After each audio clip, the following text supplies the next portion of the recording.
The Kris Bryant and New York Met rumors are officially back. There have been a lot of different reporters talking about the Mets' pursuit of Kris Bryant, what kind of pieces it could entail. With the kind of names that the Cubs are asking for, you have to wonder if Kyle Hendricks is in this deal. Hendricks would have to be in this deal for the kind of players that the Cubs are asking for. So in this video, I'm going to talk about the Mets and Kris Bryant. I mean, we could touch on Eugenio Suarez, but today we'll focus on Kris Bryant because he's the guy being talked about more right now. Bryant is a guy that is easier to get in my opinion because he does have that 1 year left on his deal, which is actually more intriguing than some people may think, so I want to talk about that. And then just overall how they should handle the pursuit of Kris Bryant, because this is not something that has to be done by opening day. They could wait till the trade deadline. Looking at a potential trade and all the different pieces that could be involved and what kind of scenarios could end up playing out based off of the trade, make sure to leave a like. Comment down below, what do you think about these Kris Bryant rumors? Do you want Kris Bryant, and what do you think the Mets should give up? Because again, the Cubs are asking for quite a lot, so we'll get to that. And if you're new here and you want to help support the channel and make my day, make sure to subscribe.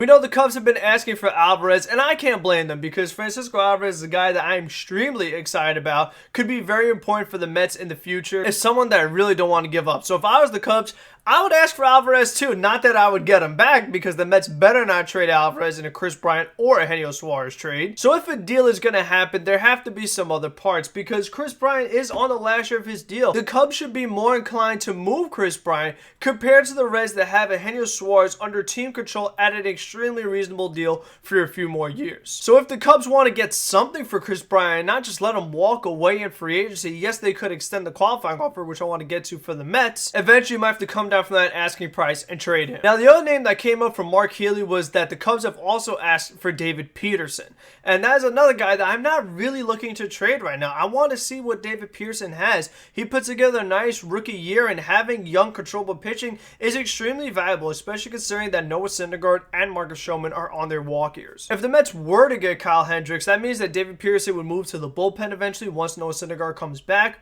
But next year when Marcus Stroman's contract expires, you can slide Pearson right back into the rotation because Hendricks, unlike Bryant, has a few years left on his contract. Andy Martino said that the Cubs have interest in J.D. Davis, and that is someone that, as much as I like J.D., especially the personality he has, just being a team-friendly guy that does dances and celebrations when the other teammates succeed, I would be willing to par with him because, I mean, with Kris Bryant, he would kind of be redundant. Now, as far as the prospects I'm willing to give up, if I'm the Mets, the number one priority right now is extending Francisco Lindor. They have got to get that done sooner rather than later. Once you get that out of the way, you have a shortstop for at least 10 years. Now, according to MLB.com, Ronnie Mauricio is the Mets' number one prospect right now. Personally, I believe it's Alvarez, but they believe Mauricio is the number one prospect, and he plays shortstop. That's where Francisco Lindor is going to be for a long time. This means that Mauricio could go over to third. The problem is that Brett Baty is a big prospect for the Mets that also plays third base, and then a couple spots down is Mark Vientos, who also plays third base. So it just doesn't make sense to me why the New York Mets would have three big prospects that all play the same position. So if it was me, if the Cubs like J.D. Davis, you could have him. You could have Mark Vientos. If I have to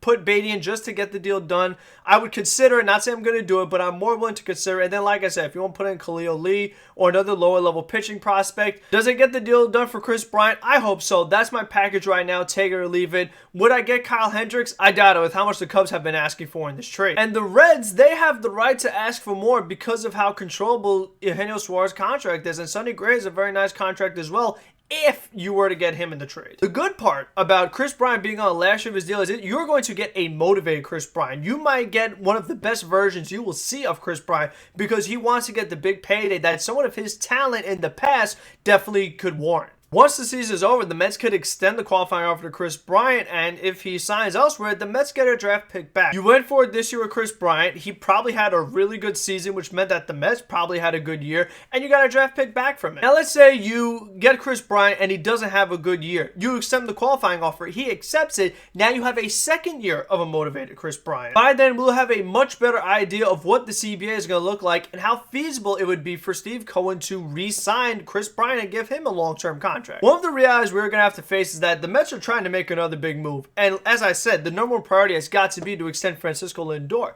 Extending Michael Conforto would be pretty nice as well, which means that no matter how you slice it, the Mets are going to end up over the tax. And once you're over the tax, I mean, you're going to be paying extra money. So do you keep paying extra money? Do you go even higher above the tax? Cohen said he wanted to be like the Dodgers. The Dodgers went way over the tax to sign Trevor Bauer, and they still could potentially re-sign Justin Turner, putting them even further above the luxury tax. So So that means that if another team has done it in your league, you could do it too. You're the richest owner in baseball. Not saying that this is going to happen, but it could happen. So if the Cubs do not accept the package that I provided, I will wait till the trade deadline. I will see how JD Davis plays. If JD Davis is playing well, maybe I don't need to make a move at third base. If JD Davis is not playing well and he's really bad in the field, he's a liability, I'm like, okay, I really better try to get Kris Bryant, because that is the one position that is really holding us back and is preventing us from going to the next level. In that case, you hope that if the Chicago Cubs are kind of struggling, they're like, you know, we really got to get rid of Kris Bryant. And that's where the Mets could pounce and get Kris Bryant and maybe even a cheaper package. All in all, I think this has a very good chance of happening because so many Met fans have been all over Steve Cohen saying this offseason was a bust,